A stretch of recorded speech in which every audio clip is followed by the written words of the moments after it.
রসুলপুর নামক একটি গ্রামে একজন গরিব দম্পতি বাস করত। তাদের একটি ছেলে ছিল। ছেলেটির নাম ছিল শুভ। শুভ প্রায়শই মিথ্যা কথা বলতো।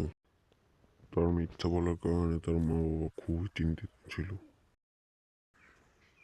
একদিন সে মজার ছলে মাঠে গিয়ে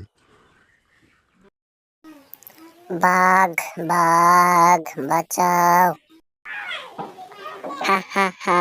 বোকাগুলো ভেবেছে আসলেই বাঘ আসছে, আমি মজা করছিলাম। গ্রামবাসী এসে দেখতে পায় কোনো বাঘ নেই।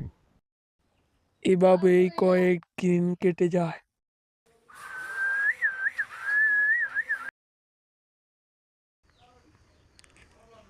একদিন সত্যি সত্যি বাঘ আসে।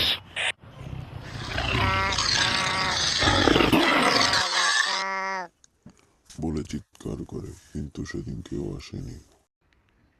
আর বাঘটি তখন ছেলেটিকে হত্যা করে। তো ফ্রেন্ডস, আমার মতো মিথ্যে কথা বলবে না, তাহলে আমার মতো বাঘের খপ্পরে পড়তে পারো। বাই বাই, আজকের জন্য এতটুকু।